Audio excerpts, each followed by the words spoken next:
दोस्तों नमस्कार। आज हम संस्कृत के क्लास 10th संस्कृत के 70 ऑब्जेक्टिव क्वेश्चन करवा रहे हैं, जो कि 21 फरवरी यानी कि आज के लिए बहुत ही वीवीआई क्वेश्चन है, वेरी इम्पोर्टेंट है। तो कृपया इसको देखकर ही एग्ज़ाम हॉल में जाएं।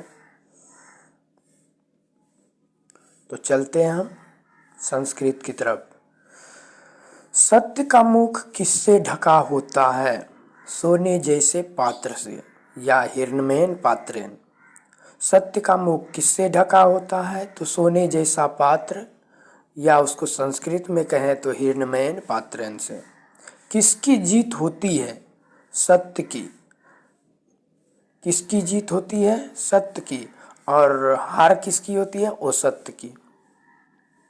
किसकी जीत नहीं होती है? तो असत्य की। ठीक है। तो सूक्ष्म से सूक्ष्म तथा महान से भी महान है कौन? आत्मा। सूक्ष्म से भी सूक्ष्म तथा महान से भी महान कौन है? तो आत्मा। नदियां नाम और रूप को छोड़कर किसमें मिलता है? समुद्र में। नदियां नाम और रूप को छोड़कर किसमें मिलता है? तो समुद्र में। मंगलम पाठ के लेखक है महर्षि वेदव्यास। मंगलम पाठ का लेखक हो या उपनिषद, क्योंकि मंगलम पाठ उपनिषद से ही लिया गया है। तो मंगलम पाठ के लेखक है महर्षि वेदव्यास। ठीक है। और मंगलम पाठ में कितने मंत्र हैं? तो 5 मंत्र हैं।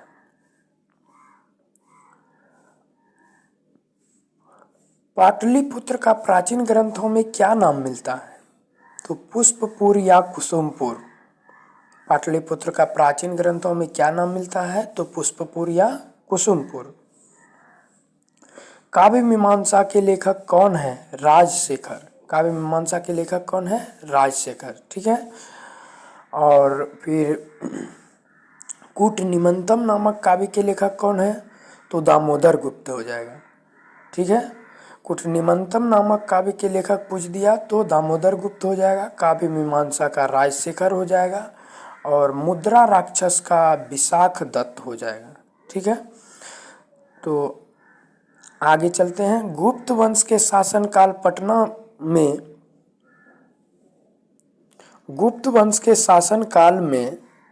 में कौन सा महोत्सव मनाया जाता था? कौमुदी महोत्सव। ठीक है। गुप्त वंश के शासनकाल में पटना में कौन सा महोत्सव मनाया जाता था? तो कौमुदी महोत्सव। किस ऋतु में मनाया जाता था? तो शरद ऋतु में। किस ऋतु में? शरद ऋतु में। ठीक है।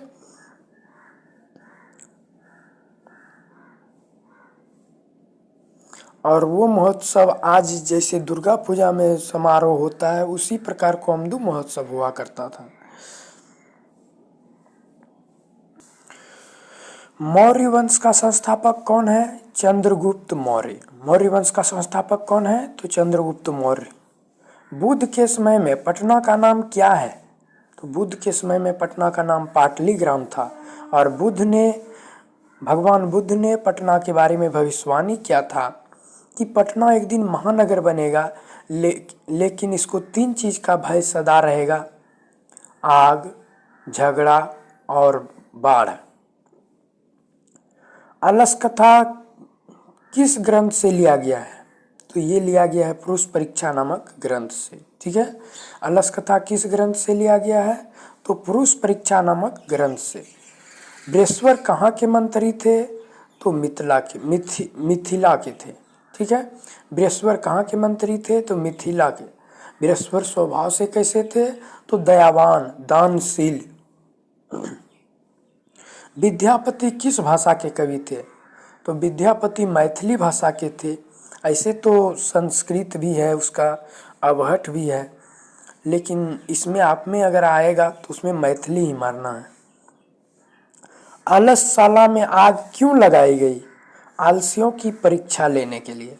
आलसशाला में आग क्यों लगाई गई? तो आलसियों की परीक्षा लेने के लिए। आलसियों को घर से बाहर कैसे निकाला? तो केस पकड़कर। ठीक है। पहला आलसी क्या बोला? पहला आलसी बोला क्या चीज़ का हल्ला हो रहा है। ठीक है, उसके बाद दूसरा क्या बोलता है?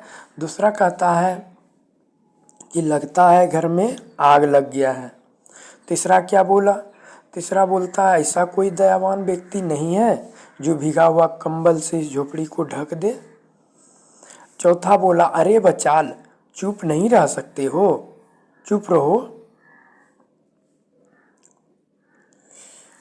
बच्चे की सच्चा रक्षक माँ होती है, इसी में आपका आ जाएगा। और स्त्री का सच्चा रक्षक पति होता है। और दयालु से रक्षा आलसियों का होता है। ठीक है, तो ये भी याद रख लीजिएगा साथ में। आधुनिक संस्कृत लेखिका में कहता है आधुनिक संस्कृत लेखिकासु का प्रसिद्धा। तो आधुनिक संस्कृत लेखिका कौन है, कौन प्रसिद्ध है आधुनिक संस्कृत लेखिका में? तो क्षमारा हो जाएगा। ठीक है, आधुनिक संस्कृत लेखिका कौन प्रसिद्ध है? तो क्षमारा। शंकर चरित्रम की रचना किसने की? तो पंडित क्षमाराव हो जाएगा। शंकर चरित्रम की रचना किसने की? तो पंडित क्षमाराव। समाज की गाड़ी कितने पहियों पर चलता है? तो 2 पहियों पर। कौन कौन? स्त्री और पुरुष।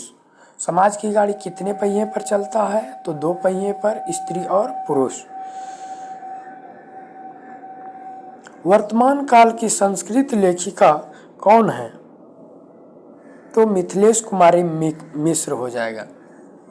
वर्तमान काल की संस्कृत लेखिका अगर पूछे तो मिथिलेश कुमारी मिश्र। याज्ञवल्क्य ने अपनी पत्नी मैत्री को किसकी शिक्षा देता था? आत्म तत्व का। याज्ञवल्क्य ने अपनी पत्नी मैत्री को किसकी शिक्षा देता था? तो आत्म तत्व का। पुराण ग्रंथस्य रचनाकारः कः? पुराण के लेखक कौन है? पुराण के रचनाकार कौन है? तो महर्षि वेदव्यास। आपको पुराण का पूछ दे, मंगलम पाठ का पूछ दे, या फिर उपनिषद का पूछ दे तो क्या हो जाएगा? महर्षि वेदव्यास ही। महाभारत का भी वेदव्यास ही है। किसकी महिमा सर्वत्र गाई जाती है? तो ये भारत की गाई जाती है। किसकी? भारत की। किसकी महिमा सर्वत्र गाई जाती है? तो भारत की। किस देश में देवता लोग बार बार जन्म लेते हैं? तो ये भी हो जाएगा भारत में। किस देश में देवता लोग बार बार जन्म लेते हैं? तो ये भी हो जाएगा कहाँ? भारत। भारत महिमा का पहला श्लोक किस पुराण से लिया गया है? तो पहला श्लोक आपका लिया गया है विष्णु पुराण से, और दूसरा श्लोक लिया गया है भागवत पुराण से, और 3 श्लोक जो है वो अध्यक्ष द्वारा निर्मित है। तो चलते हैं अगला।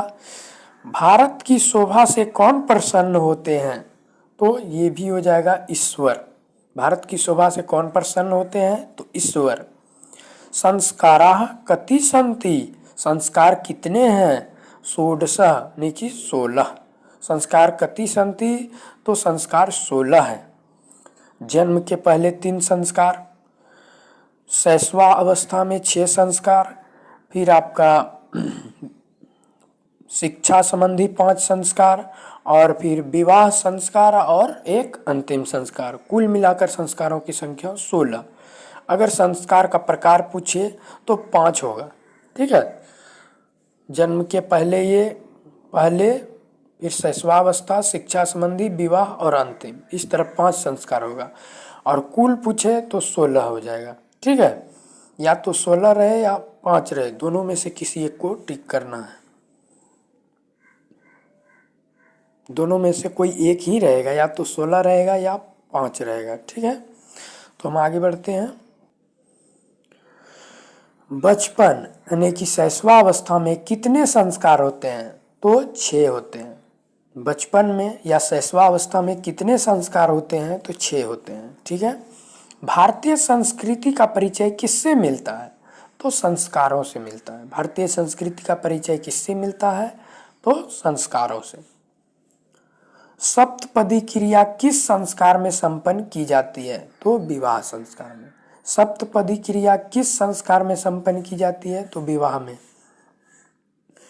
नामकरण किस संस्कार के अंतर्गत आता है? तो शैशव में। नामकरण किस संस्कार के अंतर्गत आता है? तो शैशव संस्कार के अंतर्गत। किससे विद्या की रक्षा होती है? तो विद्या की रक्षा किससे होती है? अभ्यास से बच्चों, ठीक है। रूप की रक्षा किससे होती है? श्रृंगार से, उपटन से, ठीक है। कुल की रक्षा किससे होती है? तो यश से, वृत्ति से, ठीक है। तो आगे बढ़े।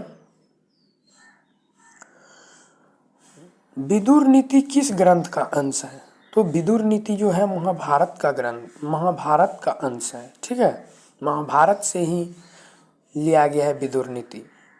नीति श्लोक के रचनाकार कौन है? तो महात्मा विदुर है। धृतराष्ट्र के सवालों का जवाब विदुर देते थे। जब युद्ध का समय नजदीक था और स्वयंभावी था, तो महात्मा विदुर ने धृतराष्ट्र के हर सवाल के जवाब देते थे और उसके मन को शांति देते थे, ठीक है। नरक के कितने द्वार हैं? तो नरक के 3 द्वार हैं। कौन कौन? तो काम, क्रोध और लोभ, ठीक है। नरक के कितने द्वार हैं? तो 3 द्वार है, काम, क्रोध और लोभ। अच्छा, वेद कितने हैं? वेद 4 हैं, ऋग्वेद, यजुर्वेद, सामवेद और अथर्ववेद, ठीक है। सबसे प्राचीन वेद पूछ दे तो क्या हो जाएगा? ऋग्वेद हो जाएगा। अब समझ में। फिर आपको पूछ दे शास्त्र कितने हैं? तो 6 शास्त्र हो जाएगा। शिक्षा, कल्प, व्याकरण, निरुक्त और छंद, ठीक है।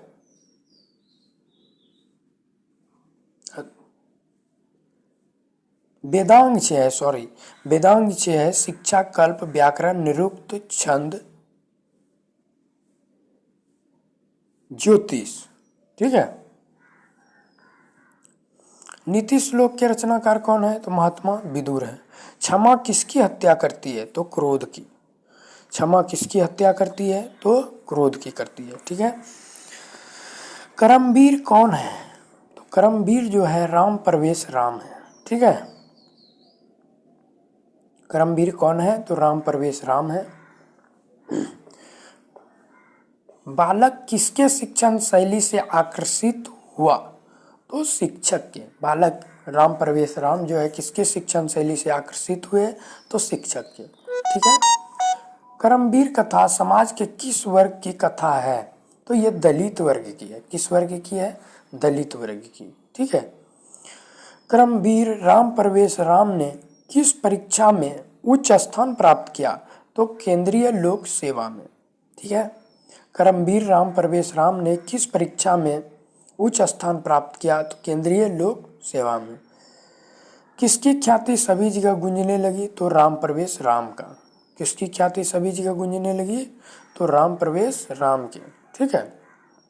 राम प्रवेश राम कहाँ के रहने वाले थे? तो बिहार राज्य के भीखन टोला गांव के, ठीक है।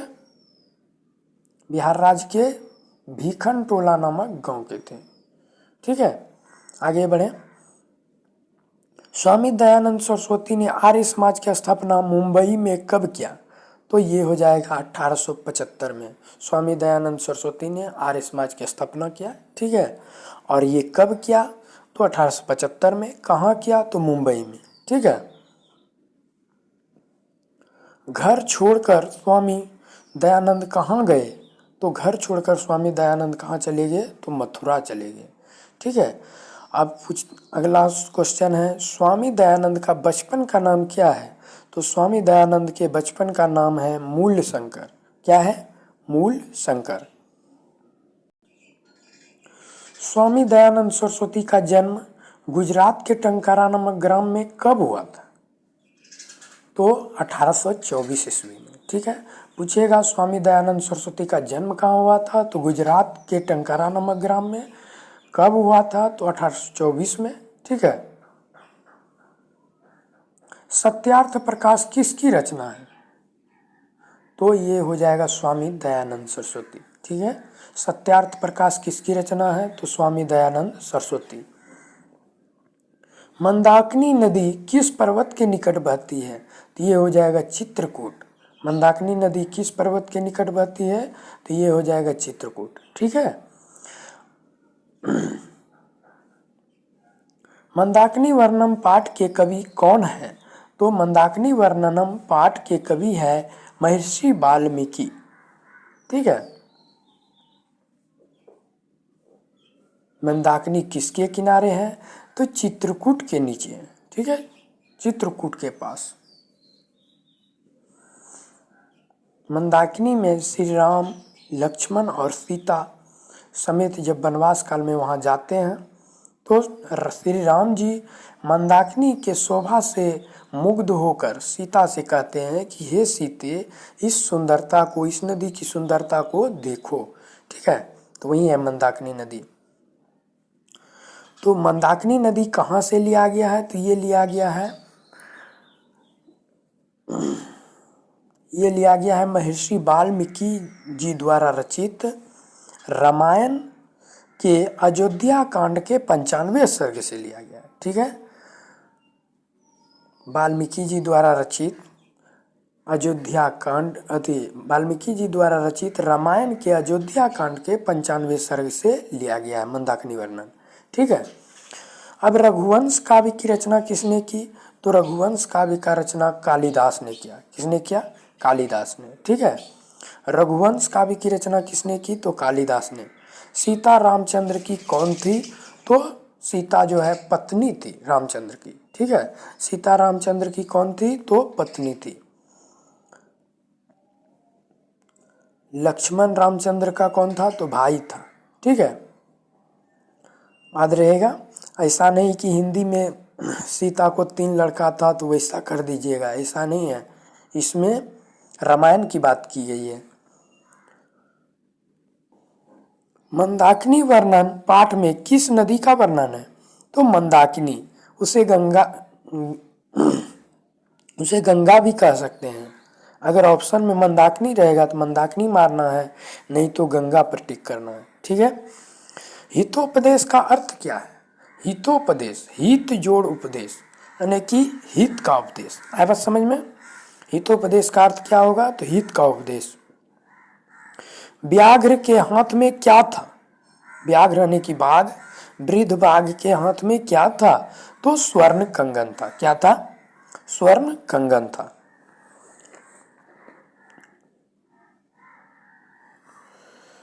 लोभ मनुष्य को कहाँ ले जाता है? तो लोभ मनुष्य को विनाश की ओर ले जाता है। लोभ मनुष्य को कहाँ ले जाता है? तो विनाश की ओर। व्याघ्रपति कथा किस ग्रंथ से लिया गया है? तो ये लिया गया है हितोपदेश से। ठीक है। पथिक किसके द्वारा मारा और खाया गया? तो बूढ़े बाघ के द्वारा। पथिक ने लोभ नहीं किया होता तो वो नहीं मारा जाता। उसको सोने का कंगन का लोभ हुआ और वो बाघ के हाथों मारा गया। ठीक है। अर्जुन किसके पक्ष से युद्ध लड़ रहा था? तो ये हो जाएगा पांडव। अर्जुन किसके पक्ष से युद्ध लड़ रहा था? तो पांडव। सूर्यपुत्र कौन था? तो सूर्यपुत्र कर्ण था और ये लड़ रहा था कौरव पक्ष से युद्ध। ठीक है। ब्राह्मण रूप में कौन प्रवेश किया? तो ब्राह्मण रूप में इंद्र प्रवेश किया कर्ण के द्वार पर भिक्षा मांगने के लिए। क्या भिक्षा मांग रहे थे वो? तो कवच कुंडल। ठीक है। कर्णस्य दानवीरता पाठ के लेखक है कौन है? भास। कर्णस्य दानवीरता पाठ के लेखक कौन है? तो भास है। समय परिवर्तन के साथ कौन नष्ट हो जाता है? तो ये हो जाएगा आपका शिक्षा। ठीक है, समय परिवर्तन के साथ कौन नष्ट हो जाता है? तो शिक्षा हो जाता है। अभी आप 10वां में पढ़ रहे हैं, वही 5 साल छोड़ दीजिए तो आपका सारा ज्ञान भी क्या हो जाएगा? फिर गायब हो जाएगा। आप सारा चीज़ भूल जाइएगा। ठीक है। तो समय जैसे जैसे परिवर्तन होता है तो क्या होता है कि समय के साथ ज्ञान भी शिक्षा भी क्या हो जाता है? नष्ट हो जाता है। ओशांति सागर के तटों के बीच कौन स्थित है? तो ओशांति सागर के तटों के बीच संसार स्थित है। ठीक है। बैर को कौन बढ़ाता है? तो बैर को स्वार्थ बढ़ाता है। कौन बढ़ाता है? स्वार्थ। ठीक है। दुश्मनी को कौन बढ़ाता है? तो स्वार्थ। स्वार्थ आ जाता है तभी तो दुश्मनी होता है। किसके बिना ज्ञान भार के समान होता है? तो क्रिया के बिना। जिस प्रकार हम देखें, पथिक को सब चीज़ पता था कि बाघ के पास नहीं जाना चाहिए, लेकिन फिर भी वो गया, ज्ञान का उपयोग नहीं किया, तो वो क्या हो गया? भार के समान हो गया। किसके बिना ज्ञान भार के समान हो जाता है? क्रिया के बिना। वैसा क्या नहीं, वो जानता था कि इसके पास जाएंगे तो मार के खा जाएगा, फिर भी वो उसके पास गया तो मारा गया। उदार चरित्र वाले क्या मानते हैं? तो वसुधैव कुटुंबकम। उदार चरित्र वाले, जो खुला हृदय वाला होता है, वो पूरे संसार को ही अपना कुटुंब समझता है, अपना समझता है। अनेक राज्यों में परस्पर क्या चल रहे हैं? तो शीत युद्ध। ठीक है, अनेक राज्यों में परस्पर क्या चल रहे हैं? तो ये हो जाएगा शीत युद्ध। बृहत संहिता के रचनाकार कौन है? तो वराह मिहिर। बृहत संहिता के रचनाकार कौन है? तो वराह मिहिर हो जाएगा। ठीक है। मीमांसा दर्शन के संस्थापक कौन है? तो जैमिनी है। मीमांसा दर्शन के संस्थापक कौन है? तो जैमिनी हो जाएगा। योग दर्शन के संस्थापक कौन है? तो ये हो जाएगा पतंजलि आपका। ठीक है, योग दर्शन के संस्थापक कौन है? तो पतंजलि हो जाएगा। मनुष्य को कर्तव्य और अकर्तव्य का बोध कौन कराता है? तो ये शास्त्र कराता है। मनुष्य को कर्तव्य और अकर्तव्य का बोध कौन कराता है? तो शास्त्र कराता है। शास्त्र का पाठ किस शैली में है? तो प्रश्नोत्तर शैली में। ठीक है, शास्त्र का पाठ किस शैली में है? तो प्रश्नोत्तर शैली में। ठीक है दोस्तों, वीडियो अच्छी लगने पर लाइक, शेयर एंड सब्सक्राइब करें और अपने दोस्तों को भेजना नहीं भूलें, क्योंकि अगर आप दोस्तों को भेजते हैं तो उसका भी भला होगा, साथ में आपका भी भला होगा। तो जय हिंद, जय भारत।